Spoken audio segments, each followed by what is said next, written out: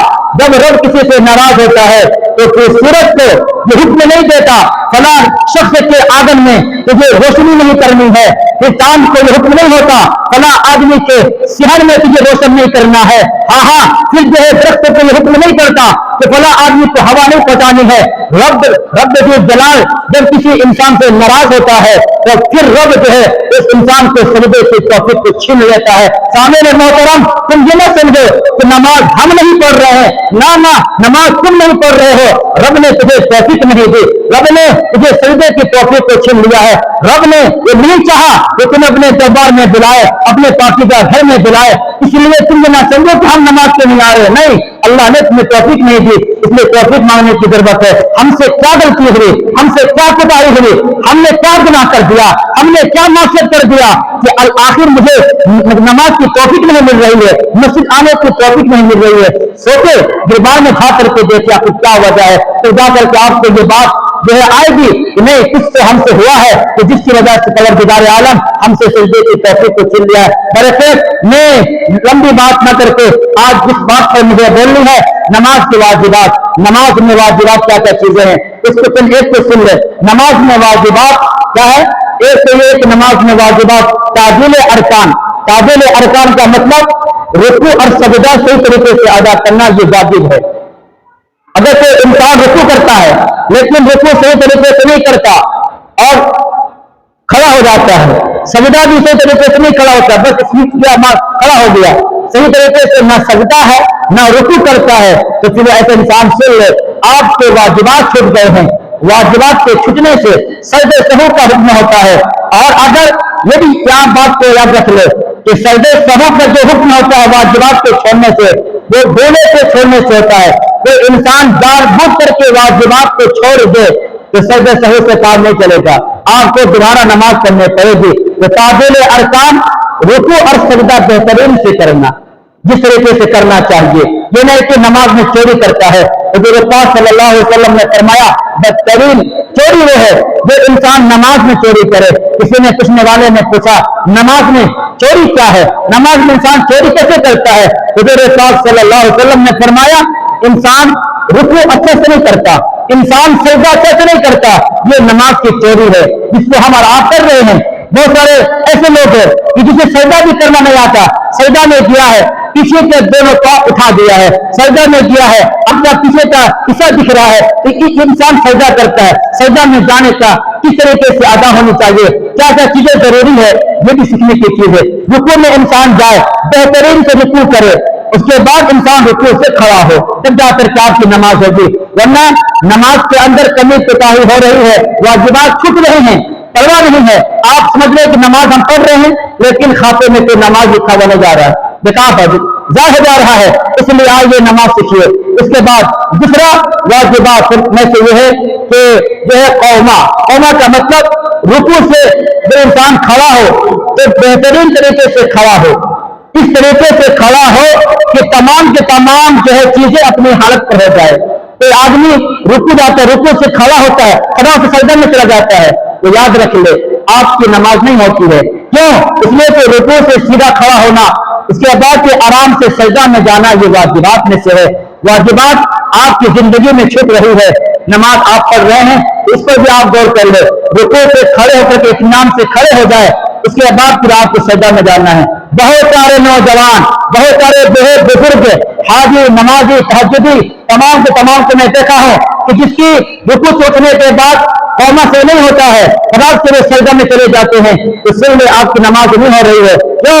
اس لیے کہ رکوع سے سیدھا کھڑا ہونا قوما کہ تمام کے تمام جسم کی اپنی حالت پر ہو جائے, اطمینان سے کھڑا ہونا یہ واجبات ہے. اور واجبات کے چھوڑنے سے پھر سجدہ سہو ہوتا ہے, اور سجدہ سہو بھی اگر نہیں کرے انسان دامت کر کرے تو پھر نمازیں نہیں ہوتی ہے, نماز کو دہرانا پڑے گا. یہ دو چیزیں ہوئی. اور تیسرا واجبات یہ ہے جلسہ. ایک سجدہ کے بعد انسان بیٹھے اطمینان کے ساتھ, اس کے بعد دوسرا سجدہ کرے. ہوتا کیا ہے, ایک آدمی ایک سجدہ سے اٹھا, صحیح سے بیٹھا بھی نہیں, دوسرا سجدہ پھڑک جاتا ہے. یاد رکھیے آپ کی نماز نہیں ہو رہی ہے. دنیا کے کسی مفتی سے پوچھ لو, نماز نہیں ہو رہی ہے اور ہم سمجھ رہے کہ ہم نماز پڑھ رہے ہیں. اس لیے جلسہ ایک سجدہ کے بعد بیٹھے اطمینان کے ساتھ, اس کے بعد دوسرا سجدہ کے لیے جائے. اگر آپ فرض نماز امام کے پیچھے پڑھتے ہیں تو آپ ان تمام چیزوں کو غور کیجیے گا کہ امام آپ کا کس طریقے سے نماز پڑھا رہا ہے. ایک سجدہ کے بعد بیٹھتا ہے نہیں بیٹھتا ہے, رکوع سے سیدھے کھڑا ہونے کے بعد یا جلدی سے سجدہ میں چلا جاتا ہے, سجدہ کھڑا ہوتا ہے, اس سے بھی سیکھنے کی چیز ملتی ہے. تو پہلی چیز یہ ہوگی کہ تعدیل ارکان. تعدیل ارکان کا مطلب رکوع اور سجدہ اچھی طریقے سے کرنا. دوسری چیز میں نے بتایا قوما, رکوع سے سیدھا کھڑا ہونا اطمینان کے ساتھ, اس کے بعد سجدہ میں جانا. تیسری چیز واجبات میں سے میں نے کہا جلسہ. ایک سجدہ کے بعد دوسرے سجدہ میں جانے سے پہلے اطمینان سے بیٹھے, سکون سے بیٹھے, اس کے بعد دوسرا سجدہ کرنے کے لیے جائے. اور پھر یہ تین چیزیں ہوئی. اور چوتھی واجبات یہ ہے کہ پہلا قاعدہ کرے. اگر 3 رکعت والی نماز ہے یا 4 رکعت والی نماز ہے تو پہلا جو قاعدہ ہوتا ہے اس قاعدہ میں بیٹھنا واجب ہے. 2 رکعت کے بعد بیٹھنا واجب ہے. کسی نے جان بوجھ کر نہیں بیٹھا تو نماز نہیں ہوئی, ہونے سے نہیں بیٹھا تو اسے سجدہ سہو کرنا پڑے گا. سجدہ سہو سے نماز آپ کی ہو جائے گی. یہ چوتھی چیز ہوئی ہے. سمجھ رہے ہیں؟ تو یہ آج کے لیے اتنا ہی کافی ہے. 4 چیزیں آپ یاد رکھ لیں واجبات میں سے جس کو کرنا ضروری ہے. اور سجدہ سہو کا طریقہ کیا ہے, سجدہ سہو کا طریقہ بھی سن لیں. سجدہ سہو کا طریقہ یہ ہے کہ اب آپ کو سجدہ سہو کرنا پڑ جائے کہ التحیات یعنی تشہد مکمل کرنے کے بعد درود شریف سے پہلے اتنا پڑھ کر کے ایک طرف سلام کر دینا ہے. سلام کرنے کے بعد اس کے بعد 2 سجدہ کرنا ہے. 2 سجدہ کے بعد اس کے بعد بیٹھ کر کے پھر تشہد درود شریف اس طریقے سے نماز آپ کو مکمل کرنی ہے. تو یہ سجدہ سہو کرنے کا طریقہ کیا, تحیات کرنے کے بعد آپ کو سلام کرنا ہے ایک طرف, اس کے بعد 2 سجدہ کرنا ہے. نماز کے واجبات میں نے آج رکھا, پچھلے ہفتہ میں نے نماز کے فرائض کو رکھا, نماز کے شرائط کو رکھا, وضو کے فرائض کو رکھا, غسل کے فرائض کو رکھا. تمام یہ ترتیب وار میں جمعہ کو اس لیے رکھ رہا ہوں تاکہ کوئی آدمی یہ بہانہ نہ بنا دے مجھے نماز نہیں آتی ہے. ہاں, یہ بہانہ نہیں چلے گا. ترتیب کے ساتھ جو میں اسی لیے لینے کا موضوع رکھا ہوں تاکہ ہر آدمی کو نماز آ جائے اور اس محلے کا, معاشرے کا, ہمارا ہر نوجوان, ہمارے ہر بزرگ جو ہے تمام کے تمام نماز سے جڑ جائے, مسجدوں کو آباد کرنے والے بن جائے. نماز سے انکار کر کے, سجدے سے انکار کر کے تو اگر چاہے کامیاب ہونا, دنیا تجھے کامیاب کر سکتی ہے, مسلمان تمہیں کامیاب کر سکتے ہیں, معاشرہ تمہیں کامیاب کر سکتا ہے, لیکن شریعت کی نگاہ میں تم کامیاب نہیں ہو.